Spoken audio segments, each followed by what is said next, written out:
None of my friends watch The Collective on a regular basis, but just so happens this week everyone did, and I just haven't lived it down, and I can feel myself going red and flushing about it now. And the biggest Get your tits out! Do not sleep, do not sleep.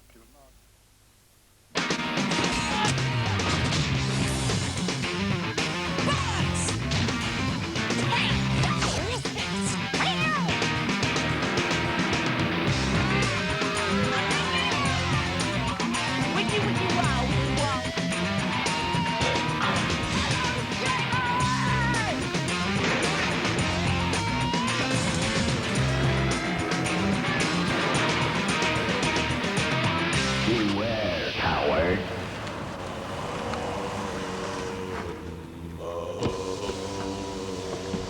Hello, and welcome to Bitsky. On tonight's show, Boofsky gets physical with the Simpsons, Emsky gets tormented in Unreal Tournament, and we've got the latest from Lara Croft. Yes, it's the Tomb Raider Moofsky.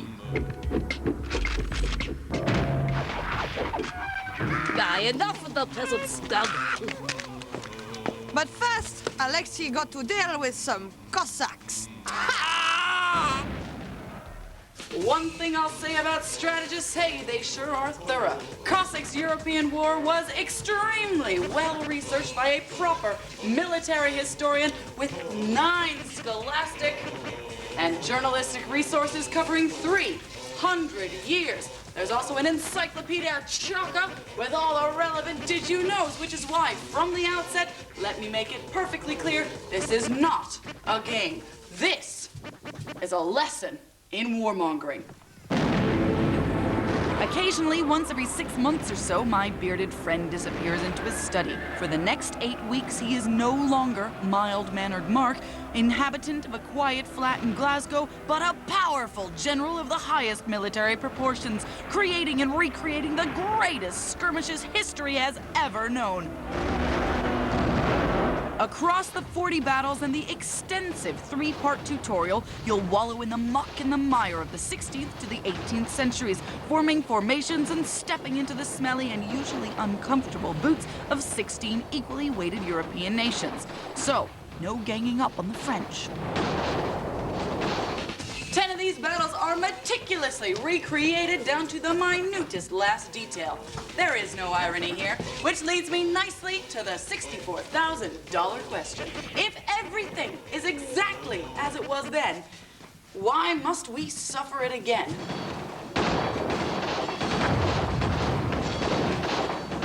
It has the potential to blow Age of Empires, its closest comrade in the real-time strategy family, out of history. It shares the interface and good looks of the Microsoft Classic and has more dudes on screen to the buck. But it's infinitely more complicated and 500 million gazillion times slower, resembling its other brother, Settlers. I'm a believer in real-time strategies, but this game is uninspiring, too difficult, and just plain rude.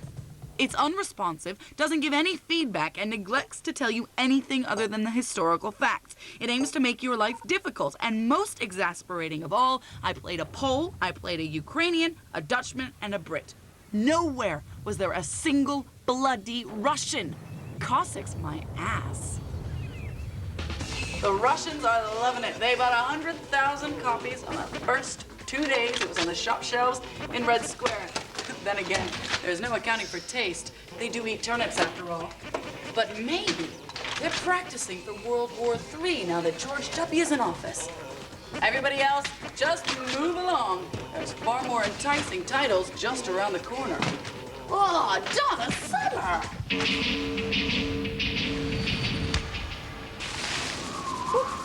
Get your Wonder Bras at the ready, because Lara Croft is making big breasts, big news this summer. Or is she? It's the first of the Tomb Raider movies. Nothing is certain. No, game licenses in the past haven't been overly successful. Think back to Kylie Minogue drop-kicking and a titillating poor old Belgian beef tart Jean-Claude Van Damme. Oscar nominations, anyone? More like Golden Turkey Awards. And then, of course, there's the stunning visuals but piss-poor action of the Mortal Kombat series. And John Goodman may well have done quite a few belly flops in his time. However, I'm pretty sure you won't find Super Mario Brothers on his CV. So, what makes Warner Brothers think that just because this bird's got big boobs and an arsenal in her backpack, that Tomb Raider the movies will be any different? Well, there's certainly plenty of storylines to choose from. Let's take a look. Born into wealth. Groomed by the elite. And trained for combat. You might try to kill me. I'm not gonna kill you. I said you'd try.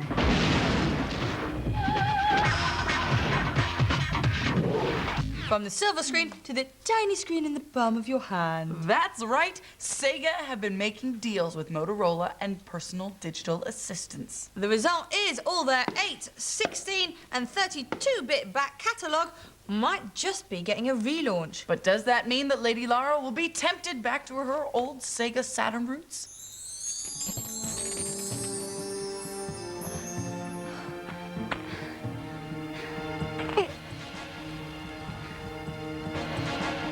And finally, you may remember that we had a little laugh about Sony trademarking the name PlayStation 3. Well, wipe that smile off your face and do this instead, because right now, Camp Sony are working on that very machine. Already feeling the approaching sting of Bill Gates and his Xbox, Sony are determined to have the last laugh. In fact, they've already teamed up with Intel's arch rival, AMD. AMD gave the PC world its most popular alternative to the Intel processor. They are the Pepsi to Intel's Coca-Cola, and they'll be providing the brains for the PlayStation 3. Sony are promising that the new machine will be 1,000 times more powerful than the PlayStation 2. But when can we expect this? 4 years? Oh, wow. But now, Unreal Tournament.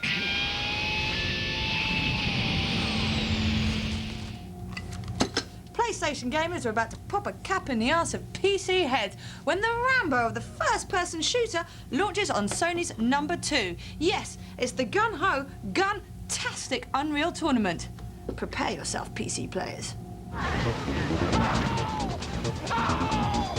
In reality, this is a direct port. There are the same characters with dodgy names like Brock, which makes you feel like it's the cast of Knots Landing getting geared up for Vietnam, and there's the same 4 principal gameplay types. The all-out slaughter fests of the deathmatch, the classic capture the flag, and the more tactical team-based options of assault and domination. All you'll have to do is get to grips with the intuitive station's twizzle sticks and shoulder buttons, and you're frag-tastic. But there's a new control feature that will have PC heads shaking their noggins in shock. Auto-aim, which some might say would ruin the game, as a major part of the fun is showing off your moving sniper-style skills. All the weapons are still in there, from your long-distance pulse blaster to the rocket launcher, and even the more intimate impact hammer with its satisfying thud as you redecorate the walls with your enemies. Sound-wise, it's still brilliant, but unfortunately this version definitely doesn't live up to its PC partner.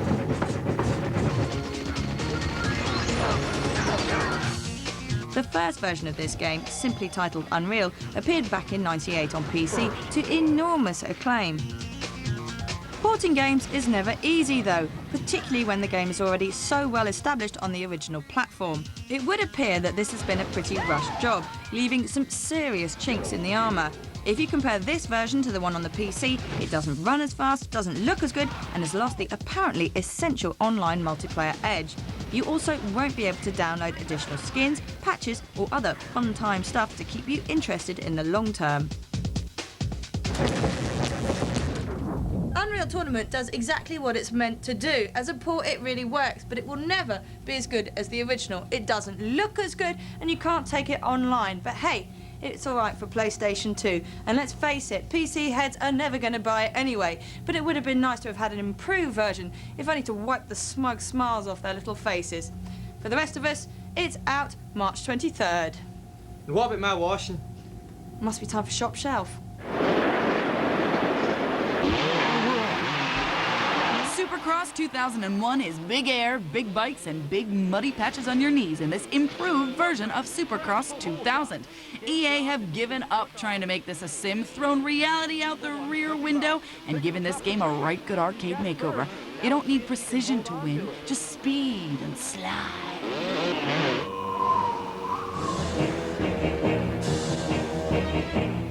And if Grey's knees don't satisfy your bloodlust, pump up the levels of gore and mutilation with Severance, Blade of Darkness, Codemaster's first 18 certificate game. Pick yourself a whopping greatsword and hack the limbs off an attacker. The bloodiest bloodfest you'll see outside of a black pudding factory.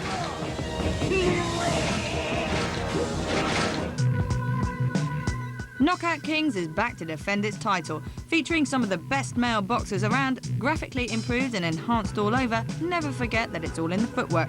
What a hullabaloo.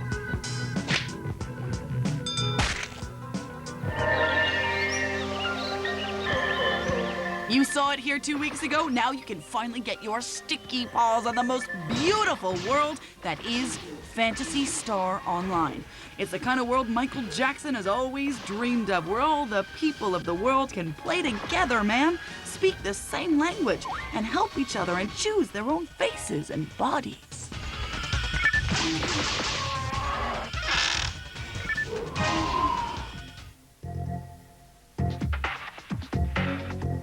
The battle between good and evil continues with this sequel to Grandia. It's an all-new world with all-new characters, but there will still be plenty of magic, mystery, gods, beards, devils, mints, and a good sprinkling of young priestesses in jeopardy. Ooh, yeah. Regular viewers to the show may well be aware of a man called Kens who came very close to winning our Geek Watch competition last year. And quite rightly too. You big geek. Well, Kens And his mates, Lee and Mez, recently beat their way to the top of the Bits rant pile with a commendable selection of game-related drivel. Xmas Jordan!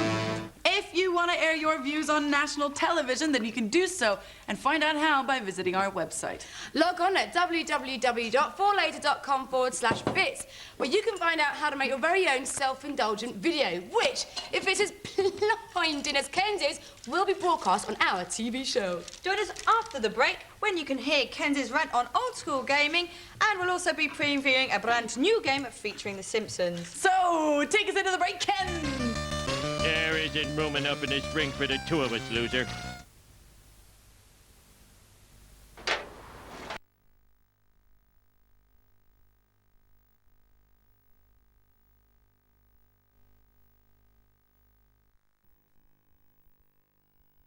Games from the classic 8-bit gaming era.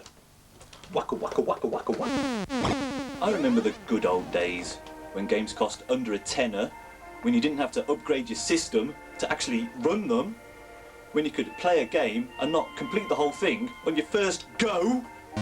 So the graphics might have been a bit blocky and maybe a bit jerky, but as the old machines were pretty technically limited, a lot more attention had to be paid to the most important part of a game, playability. In the old days, you actually had to be good with your joystick. Now you can beat the crap out of your mates just by squashing the controller buttons at random. Not much skill involved there. I'm not saying all new games is shite, and there's loads of excellent stuff out there. It just seems that less attention is being paid to the playability and more focus is going on the eye candy. Oh well, that's all I wanted to say. My name's Kens. See ya! Oh yeah, baby! Ah, Ken's is the man. Welcome back to Bitsky. And if you would like to air your views like our very vocal friend Ken's here on this show, then you can by visiting our website. Address is coming up. But first, here's Boof dishing out a fresh slice of family life with the Simpsons Wrestling. When we think of wrestling, we think loud, we think flubby, we think everything that is lewd, crude, and just plain bad taste. Big titties, big bellies, and pink panties. We think America, but you can forget about The Rock and Hulk Hogan, the crotch chops and the thigh-clenching smackdowns. Because today's champs come in a different shape and colour altogether. They're yellow, they're two-dimensional, and their hair defies gravity. Everybody's favourite all-American family, it's the Simpsons! I'll teach you to interrupt me while I'm watching the Food Channel.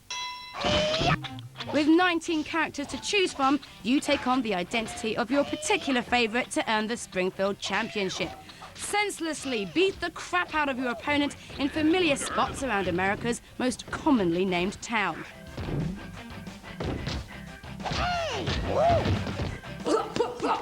Now we all know the strength of the Simpsons is to be as politically incorrect as possible. And right here, it's all about bad losers, bad winners, bickering bands, and non-stop looting. Hello, steady customer. We have a special on beatings today. Though in keeping with the cartoon's bright 2D style, the game mixes 2D characters with 3D locations, resulting in a strange hybrid of 2.5D graphics. There are your usual slaps and shoves to be had in the ring, but as far as hardcore wrestling is concerned, there's nothing too elaborate. But that's not the point, is it? Such comic genius embedded in The Simpsons is thankfully taken to the ring too. How someone break something? Krusty comes equipped with a giant comedy mallet and cream pies. Bart runs circles around his opponent with his skateboard. Supermum Marsh has her trusty frying pan, while Willie has his garden rake. And Barney has his devastating Duff Beer cloud burps. Come on, let's talk. Oh, what could be more sweet? Ow! Of course, every hero needs a little pick-me-up now and then. Where would Homer Simpson be without his donuts? With such inventive power-ups, one hopes this would be one damn fine hootenanny of a game. But with the heavy reliance on milking that unique Simpsons humour, one also hopes the game doesn't end just there. You can wrestle with the Simpsons this Easter. Wrestling is just an exciting and theatrical form of entertainment. No one really gets hurt, right? 8, 7, 6. Come on, stop rushing me. Some games make you want to turn the volume down when you hear their plinky-plonky in-game music, while other games make you want to turn the picture down, sit back, relax, and enjoy their sumptuous sounds. Here's our top 5 scores from the world of video gaming. From 5! Kick, punch, it's all in the mind. If you wanna test me, I'm sure you'll find the things I'll teach ya. Sure to beat ya. Nevertheless, you'll get a lesson from teacher. Now kick, Kick, punch, punch, jump, tap, block. 4!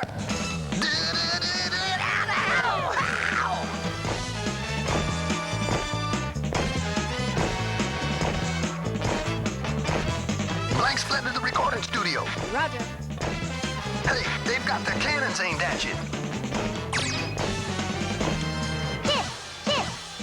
Here we go. At 3.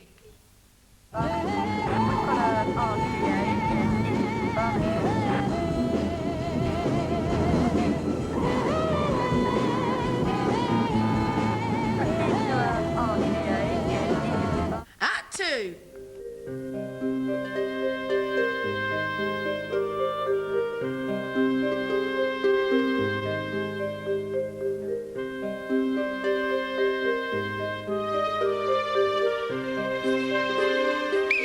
And at number 1, knockout!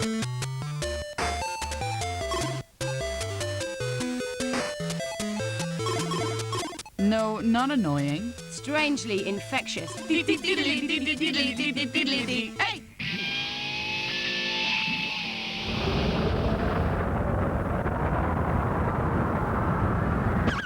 Ever since Yuri Gagarin scared the pants off the Yanks by not dissolving into a million pieces when he set foot in space, dreams of galactic nuclear showdowns were upon us. Over the years, video games have indulged these fantasies and become more immersive and more sophisticated. But let's cast our minds back to the early days and one of the first video games ever, Space War. It was written on a ticker tape-driven mainframe by a bunch of eggheads at the Massachusetts Institute of Technology in 1962, during the height of the East-West tension. The space race was well and truly on. Marvel at the simplicity. It's a duel between two craft thrusting their way through a realistic, frictionless deep space environment while avoiding the pull of a dastardly black hole. However, lasers travel at the speed of light, so, unlike the game, you can't even see them coming at you. You can't dodge them, you can't watch where they go. In the real world, they're no fun at all. Perhaps the shittiest thing about Space War was this. If you wanted to play the game, you had to know the people who made it. It never found its way into any shop or arcade. An attempt to commercialise it was made in 1971, but flopped. Third-person space combat would not reach the arcades until 1979, with a game that went by the name of Asteroids. Again, you take to space and thrust your way through the galaxy, executing 180-degree rotations and firing bollocks to the physics photon blasts. This game rocked.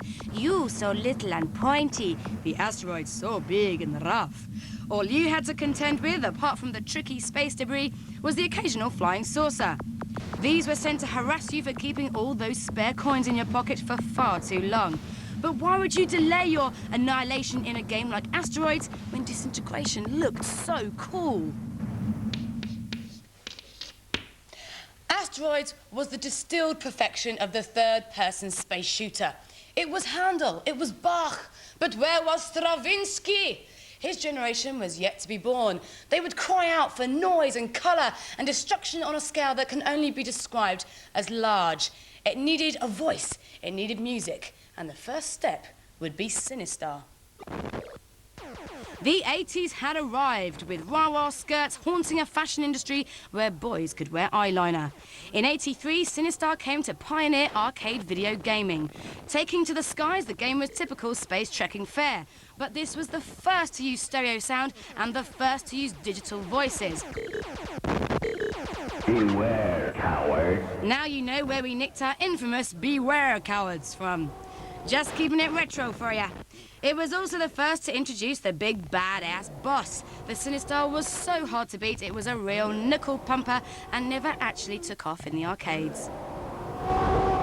Now it has the huge fanatical cult following it deserves, but for the full-on 3D colour and sound experience, fast forward to 1999, where the third-person space shooter took a loud leap for mankind. Brace yourselves for a mega boost on the PlayStation.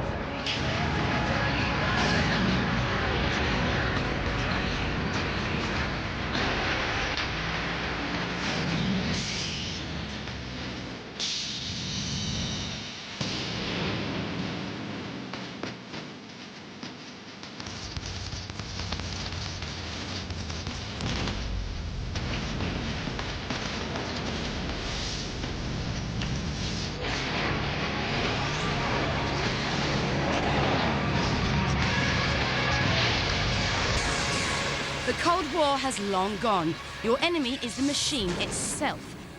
Rogue craft are on a pre-programmed mission to destroy the Earth. All that can stop them is a giant mech warrior launched into space and piloted by rather vulnerable human beings strapped inside his head. Very imaginative indeed. Unlike its predecessors, it is laughably easy to play. Lock and fire. Gloat. But why are the big mech's legs flailing around in zero gravity so compelling? Zero gravity. So there you have it. The evolutionary process is complete. To find out more about the games, or tell us about stuff we may have missed out, or even play that cranky old Space War thing, then pay a visit to our website. Address is coming up. And this week you could win a Dreamcast Royal Rumble Wrestling Bundle. Busky has the key, so listen carefully. Evolution, the process by which complex creatures evolve from crude origins. As you are watching us right this second, we are nothing more than 3 sets of moving pixels, much like the video game characters we like to mock and adore. What we want you to do is draw up a theoretical evolutionary path showing how one of us may have evolved from a computer game star of the last 40 years. Knock us out and you're in with a shout. So, if you want to win, then hit our website at 4later.com/bits.